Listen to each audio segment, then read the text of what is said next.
காந்திநகர் ஐயப்பா சுவாமி திருக்கோயில்ல ஒவ்வொரு வாரமும் சனிக்கிழமை கூட்டு பிரார்த்தனை வச்சிருக்கிறோம். இந்த கூட்டு பிரார்த்தனையுடைய வலிமை என்னன்னா, இங்க எல்லாருக்காகவும் எல்லாரும் வேண்டிக்கிறது. எல்லாரும் என்ன, ஒவ்வொருத்தர் தனிப்பட்ட முறையில நம்ம வந்து கோவில்ல போய் தனியா வேண்டுவோம். ஒவ்வொருத்தருக்கும் கோரிக்கை இருக்கும். பகவான் கிட்ட இந்த ஒட்டுமொத்தமா எல்லாரும் சேர்ந்து ஒருமித்த கருத்தோடு, அதாவது கூட்டு பிரார்த்தனைக்கு வலிமைகள் மிக மிக அதிகம். நிறைய இந்த கூட்டு பஜனை, கூட்டு பிரார்த்தனை, இந்த கூட்டு அன்னதானம் இப்படிங்கிறதுக்கு எல்லாம் அந்த வேல்யூ என்னன்னா, எல்லாரும் ஒரு தாட்ல ஒரு எண்ணத்தோட அந்த இடத்துல போய் நம்ம பிரார்த்தனை பண்ணும் போது இந்த பிரார்த்தனைக்கு வலிமை அதிகம். பகவான் என்ன பண்ணுவார்னா அதுக்கு செவி கொடுத்து கேட்பார். அதனால ஒவ்வொரு கோவிலையும் முதல்ல எல்லாம் அந்த காலத்துல கூட்டு பிரார்த்தனை நடந்துட்டு இருந்துச்சு. கடைசியில் என்னாச்சு, இயந்திரமயமான வாழ்க்கை. நிறைய பேர் இயந்திரமயமான வாழ்க்கையில நிறைய வாழ்க்கை என்ன பண்ணிட்டோம், நம்ம தொலைச்சிட்டோம். நம்ம எதையோ பிடிக்கிறதுக்கு ஆசைப்பட்டுட்டு நிறைய பொன்னான வாய்ப்புகள் எல்லாம் இழந்துட்டோம். இந்த மாதிரி நிறைய கோவில்களை கூட்டு பிரார்த்தனை கம்மியா போயிடுச்சு. எல்லாருமே கம்மியா கோவில பார்த்து என்ன பண்றாங்க, ஒரு கோயிலுங்கிறது பிரார்த்தனை பண்ணக்கூடிய, அமைதியாக பிரார்த்தனை பண்ணக்கூடிய, இல்லைன்னா வேண்டுதல் நிறைவேற்றக்கூடிய இடம் மட்டுமல்ல. அவ்வளவு சயின்டிக் பிரகாரமாக நிறைய வந்து அறிவியல் பூர்வமான நிறைய விஷயங்கள் அதுல வந்து ஒழிச்சிட்டு இருக்கு. அதை நாம தெரிஞ்சுக்காம நம்ம கும்பிடுற குலதெய்வமே நிறைய பேருக்கு தெரியாது. குலதெய்வத்தினுடைய பேர் முழுசா தெரியாது. குலதெய்வத்தினுடைய இஷ்ட தெய்வங்களும் அங்கே காவல் தெய்வங்களுடைய பேர் தெரியாது. இது எல்லாம் வந்து நம்ம தாத்தா பாட்டி முன்னோர்கள் எல்லாம் வணங்குற இடத்த நம்ம மறந்துட்டு வந்தனால நமக்கு நிறைய ஏற்படுற பாதிப்புகளும் அதனாலதான். அதனால யாராவது கிட்ட போய் சாமியார் கிட்ட போய் உட்கார்ந்துக்குவோம். எங்க குடும்பத்துல பிரச்சனை, கணவன் மனைவியோட பிரச்சனை வருது, தொழில் தொடங்க நடக்க மாட்டேங்குது. இதுக்கெல்லாம் என்ன காரணம்? சாமியார் காரணம் கிடையாது, நாம தான் காரணம். என்ன பண்றோம், நிறைய அந்த வழிமுறைகளை மூட நம்பிக்கைன்னு ஒதுக்கி வச்ச காரணத்தினாலதான் இன்னைக்கு இத்தனை அனுபவம் இப்படி வைக்கிறோம். இப்படி அப்படி காணாம போற விஷயங்களால இன்னைக்கு திருப்பரங்குன்றம் மலை மீது சுப்பிரமணிய சுவாமி முதல் படை வீடு இன்னைக்கு தீப கம்பத்துல தீபேத்திரம் கூட நம்மளால இந்துக்களால நம்ம முடியல. அரசியல் கிடையாது, நம்மளோட உரிமைகளை நிறைய இழந்துட்டு வர்றோம். அதனால நிறைய விஷயங்களை நம்ம வந்து பழைய காலத்து விஷயங்களை தொடர்ந்து அதை செஞ்சுட்டு போனோம்னா நமக்கு கண்டிப்பாக கடவுளுடைய அனுகிரகம் கிடைக்கும். பக்தர்களே, இன்னைக்கு கூட்டு பிரார்த்தனையில இன்னைக்கு வந்து பாத்தீங்கன்னா ஒரு அம்மா இன்னைக்கு காலையில போன் பண்ணியிருந்தாங்க. சேலத்துல இருந்து வந்திருக்கிறாங்க. KMCHல ஹாஸ்பிட்டல் அட்மிட் ஆயிருக்கிறாங்க. அவங்க வீட்டுக்காரருக்கு கிட்னி வந்து ரெண்டுமே செயலிழந்து போச்சு. அவர் பேர் ரமேஷ், 41 வயசு ஆச்சு. அவங்க ரொம்ப ஏழ்மையான குடும்பம். டெய்லியும் அன்றாடம் போய் ஒரு பெயிண்டிங் வேலை செஞ்சு ஏதோ ஒரு கஷ்டப்பட்டு இன்னைக்கு ஒரு குடும்பத்தை நடத்துறது எவ்வளவு வலியான விஷயம். எத்தனை எல்லாம் தாண்டிட்டு நம்ம அந்த இடத்துக்கு வர்றோம். அவ்வளவு ஒரு சிரமமான குடும்பத்தை நடத்துற ஒரு சூழ்நிலையும் கூட அவங்க 2 கிட்னி ஃபெயிலியர் ஆகி அந்த குழந்தை, சின்ன குழந்தை, அவ்வளவு மனசு உடஞ்சு போய் வெறுத்து போய் அந்த அம்மா பேசினாங்க. பிளட் கேட்டிருந்தாங்க. அவங்களுக்காக ஒரு கூட்டு பிரார்த்தனை வச்சுக்கிறோமா, கண்டிப்பா பகவானை நம்புங்க. இங்க காந்தி நகர் ஐயப்ப சாமி செல்லப்பிள்ளை, வேண்டுவோருக்கு ஆனந்த மூர்த்தி, அன்னதான பிரபு, தர்ம பிரபு, தர்மரட்சகன், ஆபத் பாந்தவன், அநாத ரட்சகன், நீதிபதியாக அன்புரியக்கூடிய தர்மசாஸ்தா. பகவானுக்கு தர்மசாஸ்தான்னு பேர். அதனால அவர்கிட்ட எங்க பக்தர்லாம் வருவாங்க. ஒரு கூட்டு பிரார்த்தனை வச்சுக்கிறோம்னு சொல்லியிருக்கோம். அவங்களுக்காக ஒரு 2 செகண்ட் கூட்டு பிரார்த்தனை பண்ணி அவங்களுக்கு ஏதாவது கிட்னி கேன்சல் பண்றாங்க, நல்லபடியா நடக்கணும் அப்படின்னு ஒண்ணு பண்ணிக்கங்க. இரண்டாவது பாத்தீங்கன்னா கிரீன் ஒரு தம்பி, அவருக்கு 36 வயசு ஆச்சு. போன வாரத்துக்கு முந்தின வாரம் நம்ம கணுவாயில போய் நின்ன வண்டியில ஆக்சிடென்ட் ஆகி கண்ணுக்குள்ளேயே அந்த ஒரு கம்பி போயிடுச்சு. எல்லாம் உடஞ்சு போய் காலெல்லாம் 2ஆ போயிடுச்சு. அவ்வளவு இருட்டுல வண்டி நின்ன தெரியாம வண்டி மேல விட்டுட்டாரு. அவர் GHல ஹாஸ்பிட்டல் அட்மிட் பண்ணி நம்ம மூலியமா பிளட் கேட்டிருந்தாங்க. அவங்களுக்காக அங்கேயே போய் சில வேலைகள்லாம் நம்ம செஞ்சு கொடுத்தோம். அங்க இருக்கிற தெரிஞ்சவங்க எல்லாம் வச்சு அவங்களுக்கு கொஞ்சம், ஏன்னா பெரிய ஆஸ்பத்திரியில ஒரு பெரிய பிரச்சனை என்னன்னா, அங்க எல்லாரும் நம்ம 10ஓட 11 தான் நம்மளை பார்ப்பாங்க. ஏன்னா ஒரு நாளைக்கு 100 கேஸ் வர்றாங்க. அவங்க அங்க இருக்கிற அந்த நர்ஸ் அம்மா எல்லாம் கடவுளா தான் தெரியுறாங்க. நம்ம வேணா 1000 குறைகள் சொல்லலாம், ஆனால் டாக்டர் ஒரு கடவுளுக்கு சமானம். அங்க இருக்கிற நர்சுகளும் கடவுளுக்கு சமானம். அவ்வளவு எமர்ஜென்சில எத்தனையோ வேலை செஞ்சிருக்கிற போது இவங்களுக்கும் ஒரு கோரிக்கை வச்சு அவங்க முக்கியமான ஆள் சொல்லி பண்ணணும். அவங்களுக்கு பிளட் வேண்டு இருந்தாங்க. இன்னைக்கு வந்து நாளைக்கு மண்டே ஆபரேஷன் நடக்குது. அவங்களுக்காக அந்த கிரீங்கிற தம்பிக்காக ஒரு கூட்டு பிரார்த்தனை வச்சுக்கோங்க. சாய் லட்சுமி அம்மா அவர்கள் ICU வார்டுல அட்மிட் ஆயிருக்கிறாங்க KMCHல. அவங்க நம்ம குருசாமியினுடைய சகோதரி அவங்களுக்கும் ஒரு கூட்டு பிரார்த்தனை வச்சுக்குங்க. இந்த கூட்டு பிரார்த்தனை எவ்வளவு வலிமையான பிரார்த்தனை தெரியுங்களா? நம்ம கடவுள்கிட்ட வரும்போது என்ன தெரியுங்களா செய்யறோம்? கடவுள் என்ன மட்டும் தான் சோதிக்கிறார். கடவுள் என்ன மட்டும் தான் சோதிக்கிறார். எனக்கு எவ்வளவு கிடையாதுங்க. தயவு செஞ்சு சொல்றேன், இந்த எமர்ஜென்சி வார்டுன்னு ஒரு வார்டு இருக்குது ஜிஹெச்ல. ஒரு அரை மணி நேரம் அந்த இடத்துல போய் நின்னீங்கன்னா, கடவுளே என்னை எவ்வளவு நல்லா வச்சிருக்கேன் அங்கிருந்து ஒரே ஓட்ட ஒடியாந்துரும். ஜிஹெச் பக்கமே திரும்பி பார்க்க மாட்டோம். கடவுள் அவ்வளவு வலிமையானவர், நல்லவர். உங்களுக்கு ஆரோக்கியம், உடல் ஆரோக்கியம் தரட்டும். பகவான்கிட்ட வேண்டிக்கங்க.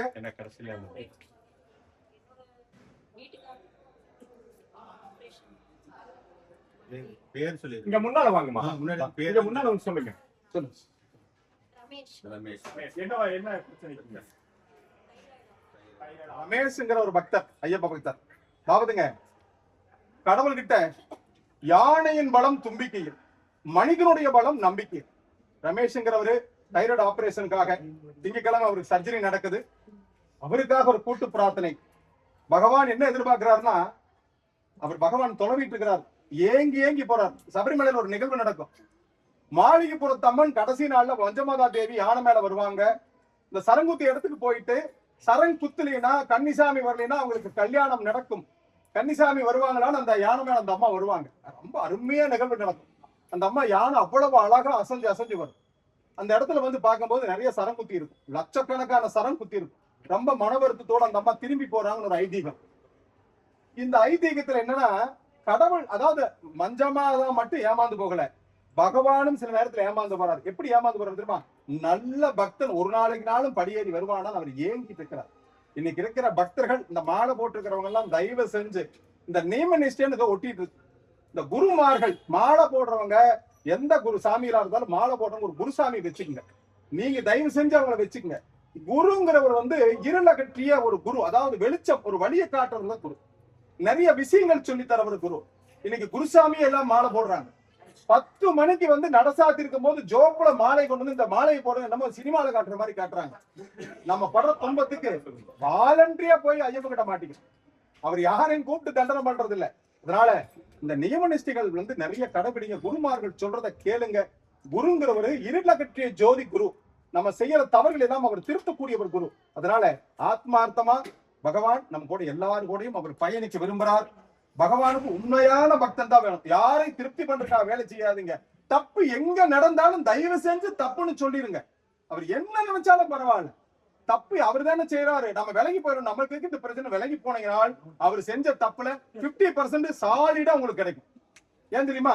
தப்பு நடக்கிறத விட தப்பை பார்த்துட்டு ஒதுங்கிட்டு போறதா மிகப்பெரிய தவறு. அதனால நல்லதே நினைப்போம். பகவான் என்னைக்கு நம்ம கூட இருப்பார். கணவன் மனைவிக்குள்ள ஒற்றுமை இருக்கணும். பகவானை வேண்டிக்க கூட்டு பிரார்த்தனை. கணவன் மனைவிக்குள்ள ஒற்றுமை இருக்கணும். குழந்தைங்க நல்லபடியா வளரணும். செய்யற தொழில் வந்து நல்ல பிரகாசமா இருக்கணும். தொழிலுக்குள்ள எல்லாரும், இந்த தொழில் தான் இன்னைக்கு முக்கியம். தொழில் நல்லா இருக்கணும், தொழிலாளிகளும் நல்லா இருக்கணும், குழந்தைங்க நல்லா படிக்கணும். முக்கியமான விஷயம், நோய் நொடி இல்லாத வாழ்க்கை வேணும். எனக்கு இந்த கைகால் பிரச்சனை, எத்தனையோ பிரச்சனை இருக்குது, அதெல்லாம் தீரணும். மிகப்பெரிய உலகத்திலேயே கோடீஸ்வரன் யாருன்னா நோய் நொடி இல்லாததான் கோடீஸ்வரன். இன்னைக்கு பாத்தீங்கன்னா நம்ம ஐயப்பன் கோயில்ல மண்டல பூஜை வச்சிருக்கிறோம். இந்த பிரார்த்தனையோட 20வது வருஷம் மண்டல பூஜை, மார்கழி மகா உற்சவ திருவிழா, 20ஆம் ஆண்டு மண்டல பூஜை விழா. 2006ஆம் ஆண்டு ஒரு பூஜை ஆரம்பிச்சோம். ரோட்ல வச்சு நடத்தணும். சிம்பிளா அன்னைக்கு மொத்த வசூலே 15,000. அவ்வளவு கஷ்டத்திலையும் வீடு வீடா போய் ஒரு போட்டோ எடுத்துட்டு போய் விசேஷம் வச்சு ரோட்ல வச்சுட்டு இருந்தோம். 2018ல கும்பாபிஷேகம் பண்ணியாச்சு. ஐயப்பன் கோவில் கட்டி கும்பாபிஷேகம் பண்ணியாச்சு. 2024 பக்கத்தால அன்னதான மண்டபம் கட்டி இன்னைக்கு 25ல 20வது வருஷத்துல இன்னைக்கு அன்னதான மண்டபம் கட்டி எல்லா பக்கத்துல வயிறார சாப்பாடு போடணும். இது மிகைப்படுத்திருக்கா சொல்ல. 2021 மிகப்பெரிய அதிசயம் நடக்க போகுது. என்ன நடக்க போகுதுன்னா, இந்த இடம், இந்த தகர செட்டெல்லாம் மாறப்போகுது. கடவுள் கொடுக்குற அங்கீகாரங்க. பணம் இருக்கும்னு பண்ணல, பக்தர்கள் பண்ற உதவினாலதான் இந்த கோவில் இன்னைக்கு ஒரு தீபம் எரியுதுன்னா, எத்தனையோ பக்தர்கள் உள்ளுக்குள்ள வெறும் நெய்யாலேயே தீபம் எரிஞ்சிட்டு. நாங்களே ஒரு காலத்துல ஆசைப்பட்டுருக்கோம், கிடைக்கிற எண்ணெய் வாங்கி ஊத்தணும். அது குருட ஆயிலா, எந்த ஆயில், இடம படத்துல சொல்ற மாதிரி எந்தெந்த ஆயில ஒரு வண்டி தெரியாதுன்னு சொல்லுவாங்க. எந்த ஆயில ஊத்தினாலும் இன்னைக்கு சுத்தமான நெய்யினால திட்டத்திட்ட இன்னைக்கு ஜோதி ஸ்வரூபமாக உள்ள ஃபுல்லா நெய்யாதான் எரியுது. எல்லாம் பக்தர்களோட உதவினால்தான். பணம் காசு இருக்குன்னு சொல்ல முடியீங்க, இருப்பதால் கொடுக்கவில்லை, கொடுப்பதால் உங்களிடத்து இருக்கிறது தான் சார். கடவுள் நினைச்சாதான் ஒருத்தங்க பண்ண முடியும், டொனேஷன் பண்ண முடியும். நினைச்சவனெல்லாம் போய் காசு இருக்கிறவங்க கோயிலுக்கு டொனேஷன் நாங்க 1000 பண்ணோம், 5000 பண்ணணும். ஏழ்மையா இருக்கிறவன், கஷ்டப்படுறவன் தான் கோயிலுக்கு அதிகமா கொடுப்பான். அதனால இந்த வருஷம் இந்த மண்டபம் மாறி மேல வரப்போகுது. கிட்டத்தட்ட 12-15 அடி மேல போய் இதுக்கு மேல ஒரு மண்டபம் வரப்போகுது. இது ஒரு தாத்வீகம். இந்த இடத்துல நிறைய வந்து டைல்ஸ் போட்டுட்டு இன்னும் ஹைட்டா பண்ணி பகவான் நிறைய சுற்றுவட்டாரம் பண்ண போறோம். இதை விட இன்னொரு பெரிய அதிசயம் என்னன்னா, இந்த இடத்துல கொடிமரம் வரப்போகுது. கிட்டத்தட்ட அந்த கொடிமரத்துக்கு 21 லட்சம் ரூபாய் செலவாகும். அது ஒரு குடும்பமே ஏத்துக்கிட்டாங்க. நாங்களே பண்ணித்தரோம், நாங்க கேட்கவே கிடையாது. அவங்க கனவுல ஐயப்பன் போய் உண்மையான வார்த்தை, ஐயப்பன் மேல ஆணையாக, ஏதோ மிகைப்படுத்துறதுக்காக சொல்லல. பகவான் அவங்க கனவுல போய் பொள்ளாச்சி இருக்கிற அம்மா இந்த இடத்துல பண்ண போறாங்க, நீ போய் கொடிமரம் கொடுன்னு சொல்லி அந்த அம்மா வந்து இன்னைக்கு 21 லட்சம் ரூபாய் ஒரு குடும்பமே ஏற்று அந்த இடத்துல சபரிமலையில எப்படி இருக்குதோ அதே மாதிரி கொடிக்கம்பம் இந்த இடத்துல வரப்போகுது. 2021 நடக்க போகுது. உங்களுடைய பங்களிப்பும் அது இருக்கணும். நம்ம போடுற இங்க பண்ற பூஜைனால மட்டும் இல்லைங்க, இங்க பண்ற அன்னதானத்தினாலதான் சிறப்பே. ஏன்னா மனசார வயிறு நிறைஞ்சு போதுன்னு சொல்லிட்டு இன்னைக்கு வயிறார சாப்பிட்டு போறோம். அன்னைக்கு வெறும் தக்காளி சாப்பாடு, நிறைய பேர் தெரியும், வெறும் தக்காளி சாப்பாடு தான். ஐயப்பமே நினைச்சாலும் சனிக்கிழமை தக்காளி சோறு தான். ஆனா இன்னைக்கு பகவான் விதவிதமா தரா, நிறைய வந்து பகவான் நிறைய பெருகட்டும். அதே மாதிரி இந்த அன்னதானத்துக்கு உதயபனுடைய வாழ்க்கை பெருகட்டும். இன்னைக்கு அன்னதானம் ஒவ்வொரு வாரமும் ஒவ்வொருத்தர் அன்னதானம் பண்றாங்க. இன்னைக்கு அன்னதானம் பாத்தீங்கன்னா ஜான்சன் லிப்ட் பை கம்பெனிக்காரங்க, அவங்களுடைய அன்னதானம், அவங்க அந்த கம்பெனியில வேலை செய்யறவங்க எல்லாம் சேர்ந்து ஒரு அன்னதானம் பண்றாங்க. அட்லாண்டா ஐயப்பா சேவா சங்கம், அட்லாண்டா எங்க இருக்குது? யுஎஸ்ஏ இருக்குது. அமெரிக்காவில் இருக்கிற ஐயப்ப பக்தர்கள் ஒவ்வொரு மாசமும் நம்ம கோவிலுடைய நிறைய விஷயங்களை தெரிஞ்சுட்டு கடல் கடந்து நம்மளுக்கு அன்னதானம் பண்றாங்க. அவங்களுடைய ஒவ்வொரு வாரமும் அன்னதானம் நடக்குது. அது இல்லாம யுஎஸ்ஏ இருந்து இன்னொருத்தர், அவங்க தம்பி பேரு ருத்ரன் செல்வன், அவரு சபரிமலைக்கு கிளம்புறாரு. அவரு இந்த வருஷம் நல்லபடியா அன்னதானம் பண்ணணும்னு சொல்லிட்டு அவரும் யுஎஸ்ஏ இருந்து அமெரிக்கால இருந்து இன்னைக்கு அன்னதானம் பண்றாங்க. பக்தர்களே, பெரிய ஆளுகள் அன்னதானம் பண்றாங்க. நம்ம என்ன பண்ண போறோம்ல, ஒரு கிலோ அரிசி கொண்டு வந்து வச்சுனா பகவான் உங்களுக்கு தான் முதல் பிரியாரிட்டி கொடுப்பான். இவன் அன்னதான பிரபு. எந்த கடவுளுக்கு இந்த பேர் கிடையாது. அன்னதானம் எங்கெல்லாம் மனசார கொடுக்கிறோமோ கர்மம் தொலையும். எங்கெல்லாம் அன்னதானம் போய் வயிறார எந்த ஈகோ இல்லாம எந்த பிரச்சனையும் இல்லாம வாங்கி சாப்பிடணும், நம்முடைய கர்மம் தொலையும். அன்னதானம் கொடுக்கறத விட சாப்பிடறதான் புண்ணியம். அதனால ஒரு சின்ன அன்பான வேண்டுகோள், சாப்பிடும் போது தயவு செஞ்சு பேசாதீங்க. சைலன்ஸ் அப்படின்னு சத்தம் போட்டு சொல்ல, சைலன்ஸ்ங்கிற மாதிரி சின்ன வார்த்தை தான், ஆனா அதை சத்தம் போட்டு சொல்ல வேண்டியதா இருக்குது. அதே மாதிரி சாப்பாடு ஒரு பருக்கும் கூட வேஸ்ட் பண்ணாதீங்க. ஏன் தெரியுங்களா, ஒவ்வொரு அன்னத்திலையும் பகவான் இருக்கிறார். அந்த சாப்பாடு இல்லைங்க, நீங்க சாப்பிடுற மருந்து. ஒரு பிடி அன்னத்தை எடுத்துட்டு போஜன மந்திரம் சொல்லுவாங்க, இந்த போஜன மந்திரம் முடிச்சுட்டு சுவாமியே சரணம் ஐயப்பான்னு சொல்லி சாப்பிடுங்க. நீங்க என்ன நினைச்சு சாப்பிடுறீங்களோ, நாங்கெல்லாம் ஒரு நாளைக்கு 5 மாத்திரை சாப்பிடுறோம். என்ன அப்படின்னா, சில கர்மாக்களை எல்லாம் தொலைக்கும். ஐயப்ப கிட்ட வேலை செய்யறாங்களா விட்டு போக, சில கர்மா திஸ் வேல்யூவானது. அது கர்மத்தெல்லாம் தொலைக்கணும், தர்மம் செய்யணும். அந்த சாப்பாடு எடுத்து நீங்க ஐயப்பான்னு பண்ணா 1000 மாத்திரைக்கு சமான ஒரு பிடி சாப்பாடு. அதனால தயவு செஞ்சு பக்தர்கள் சாப்பிடும் போது பேசாதீங்க. அதே மாதிரி சாப்பாடு வீண் பண்ணாதீங்க. என்னைக்கும் பகவான் தோற்பார். கூட்டு பிரார்த்தனை, நீராஞ்சன வழிபாடு.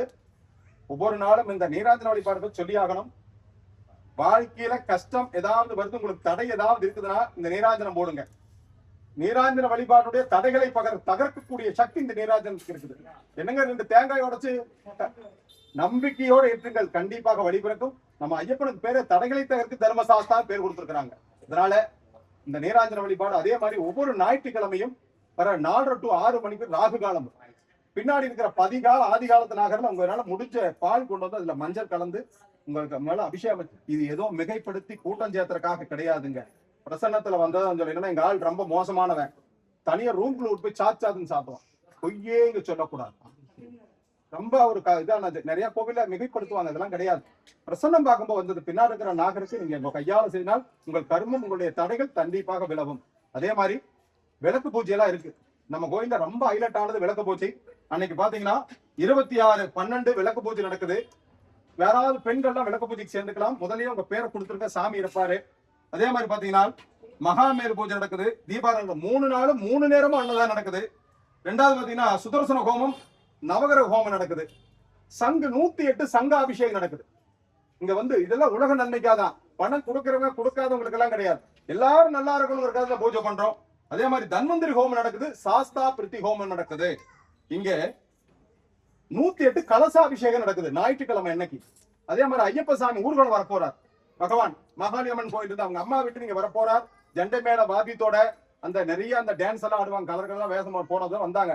அவங்களோட அந்த இது சொல்லுவாங்க, இதனோ விஷயம் சொல்லுவாங்க மலையாளத்துல, அது நம்மளுக்கு வரமாட்டேங்குது. தையம் அந்த போட்டு நிறைய குழந்தை வருவாங்க. சின்ன சின்ன குழந்தைகள், பெருசா குழந்தை இல்லாம 11 வயசு 12 வயசு உள்ள குழந்தைகள் உங்க பேரை கொடுத்து பதிவு பண்ணிக்கலாம். அது ஃப்ரீ. நீங்க ஐயப்பனை தட்டு எடுத்து வரணும். அது அதே மாதிரி 201 ரூபாய் கட்டி விளக்கு பூஜையில இல்ல சார் 201 ரூபாய் கட்டி நீங்க ஐயப்பன் பூஜை அந்த விளக்கு பூஜையில கலந்துக்கலாம். ரொம்ப வேல்யூபானது. மார்கழி மாசம் இந்த பூஜை நடக்கிறதுனால ரொம்ப வருது. அதே மாதிரி ஐயப்பனுக்கு புஷ்பாபிஷேகம் நடக்கும். கடைசி நாள்ல பரதநாட்டியம் இருக்கு. பரதநாட்டியம் 2 நேரம் இருக்கு. பரதநாட்டியம் நம்மளுக்கு கோவிலுக்கு சோறு முக்கியம். அதனால 3 நேரமும் 3 வேளையும் சாப்பாடு பகவான் கண்டிப்பா பக்தர்களோட உதவியால நடக்குது. அதே மாதிரி இந்த சின்ன சின்ன மளிகை ஜாமானம் இருக்குது. யாராவது வாங்கி கொடுக்கணும்னு விருப்பப்பட்டீங்கன்னா அவங்க லிஸ்ட் இருக்கு. அவர்கிட்ட உங்க பேரை சொல்லி போன் நம்பர் சொல்லி லிஸ்ட் வாங்கி கொடுத்தீங்கன்னா உங்களுடைய பங்களிப்போட இந்த அன்னதானம் சிறப்பா திட்டத்தட்ட 7000 பேருக்கு அன்னைக்கு அன்னதானத்துக்கு ரெடியா இருக்கு. உங்களுடைய ஏன்னா எல்லாரும் கொடுத்தா மட்டும்தான் பண்ண முடியும். காசு பணம் இருக்கிறவங்க பண்ண முடியாது. பக்தர்கள் உங்களோட உதவி செய்யணும். கண்டிப்பா கடவுள் என்னைக்கு நம்ம கூட இருப்பார். பிரார்த்தனை, கூட்டு பிரார்த்தனை வேண்டிக்குங்க. உங்க தொழில் நல்லபடியா நடக்கணும். கணவன் மனைவிக்குள்ள அந்யோன்யம் இருக்கணும். குழந்தைங்க நல்லபடியா படிக்கணும். நோய் நொடி இல்லாத வாழ்வு வேணும். தொழில் நல்லபடியா நடக்கணும். பகவானை வேண்டிக்குவோம். சுவாமியே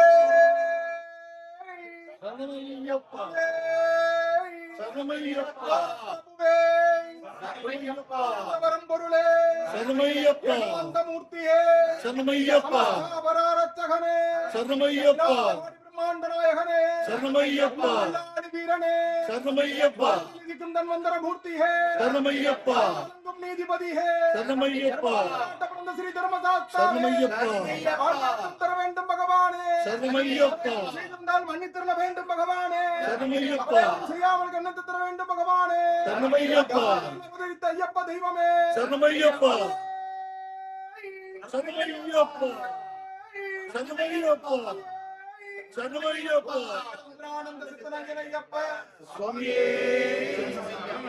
ஒரு சின்ன குட்டி விஷயம். இது பர்சனல். நம்ம கோவிலுடைய துணை செயலாளர் திரு குமரகுரு பிறந்தநாள். நிறைய சர்வீஸ் பண்றாரு. எங்கேயோ இருந்து அவங்களும் நிறைய கோயிலுக்கு செய்யறாங்க. அவங்களும் வாழ்க்கையில நிறைய நல்லா இருக்கணும், குழந்தைங்க நல்லா இருக்கணும். பகவானை வேண்டிக்கங்க. சுவாமியே